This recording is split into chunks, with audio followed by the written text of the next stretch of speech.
दोस्तों नमस्कार। अरविंद केजरीवाल आम आदमी पार्टी के संयोजक और उनके सेकंड मैन मनीष सिसोदिया और उनके साथ जो भी लोग थे शराब घोटाले में आज बरी हो गए।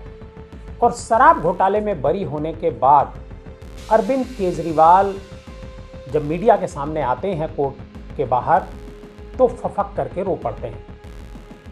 वो कहते हैं कि अमित शाह और मोदी ने उन्हें फंसाया।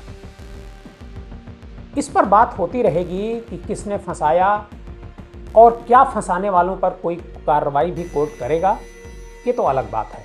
लेकिन हम आज बात करेंगे कि अरविंद केजरीवाल के पाक साफ होने के बाद जो देश की पॉलिटिक्स है, आम आदमी की पॉलिटिक्स है, उस पर क्या असर पड़ेगा। क्योंकि आम आदमी पार्टी नेशनल लेवल की पार्टी है।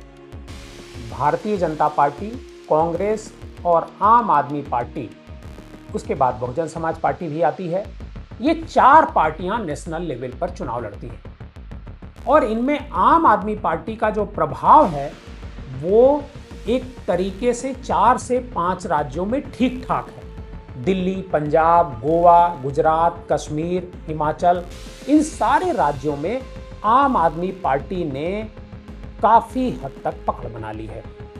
पंजाब में उसकी सरकार है, दिल्ली में उसकी सरकार थी, लेकिन 2022 में जब ये शराब कांड सामने आया उसके बाद से केजरीवाल की जो सिचुएशन थी, केजरीवाल का जो स्थिति थी, उसमें डेंट लगा और उसी डेंट का फायदा हुआ।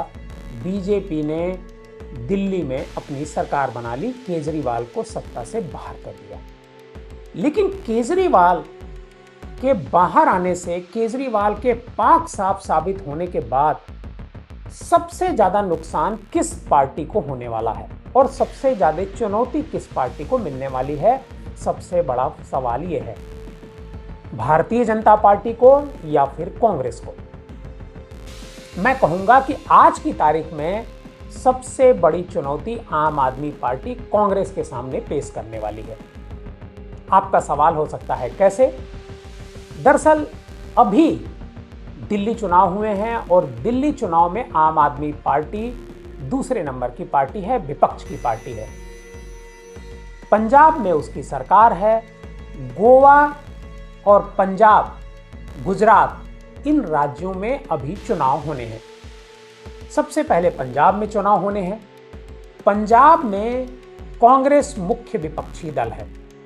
कांग्रेस और आम आदमी पार्टी की वहां सीधी फाइट होने के चांस हैं, क्योंकि आम आदमी पार्टी की सरकार है और ऐसा माना जा रहा था कि वहां पर इस बार कांग्रेस अच्छा प्रदर्शन कर सकती है। भारतीय जनता पार्टी का वहां कोई खास वजूद नहीं है। लेकिन बीजेपी अगर अकाली के साथ समझौता करती है, अकाली दल के साथ समझौता करती है, तो बीजेपी भी एक तरीके से तीसरा फ्रंट वहां पर खोल सकती है पंजाब में। लेकिन कांग्रेस को सबसे ज्यादा नुकसान होने से होगा आम आदमी पार्टी के प्रभाव बढ़ने से। गुजरात में आम आदमी पार्टी तीसरा फ्रंट लेकर के आई। कांग्रेस और बीजेपी के बीच अब तक लड़ाई होती रही है, लेकिन वहां भी आम आदमी पार्टी ने कांग्रेस और बीजेपी के बीच एक तीसरा मोर्चा, मतलब तीसरा फ्रंट खड़ा किया। इसी तरीके से गोवा में और पंजाब, गोवा, गुजरात, हिमाचल में भी आम आदमी पार्टी की पकड़ है। इन चारों राज्यों में अगले 2 साल के भीतर चुनाव होने हैं। उत्तर प्रदेश का भी नाम ले सकते हैं। उत्तर प्रदेश में भी आम आदमी पार्टी की अच्छी पकड़ है। कोई एमएलए तो नहीं है, लेकिन पकड़ अच्छी है।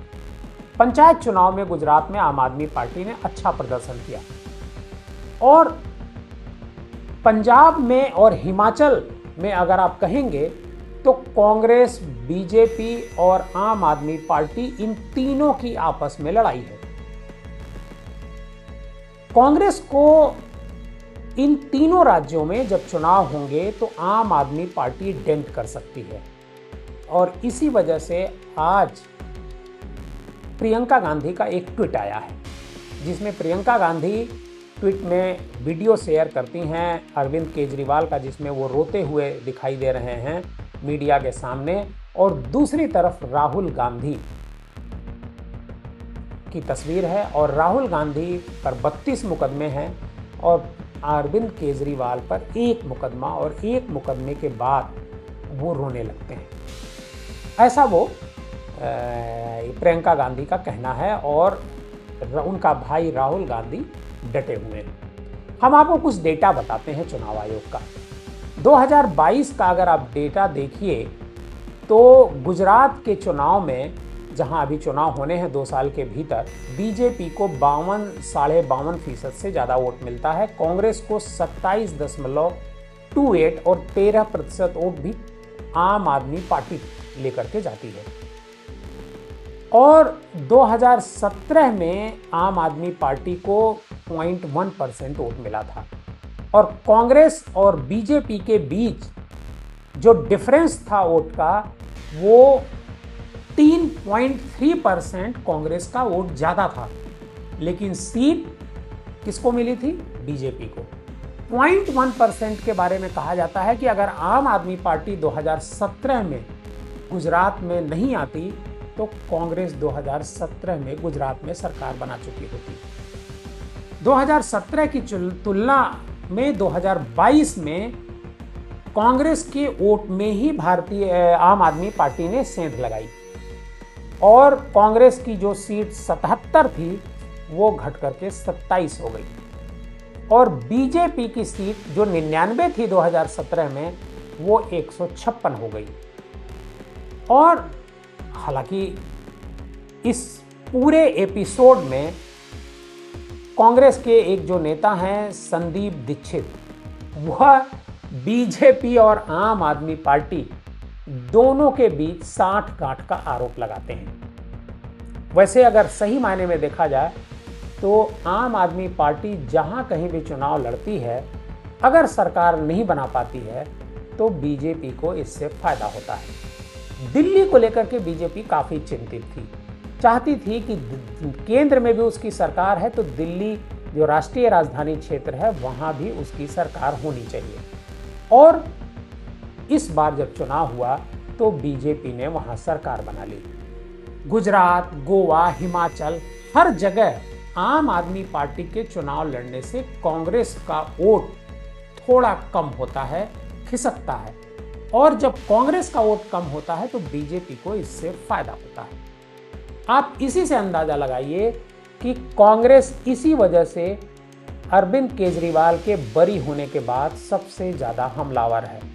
कांग्रेस इससे पहले भी जब अरविंद केजरीवाल पर यह आरोप लगा था तो इस मुद्दे को उठा रही थी और जब बरी हो गए तब भी इसी मुद्दे को उठा रही है।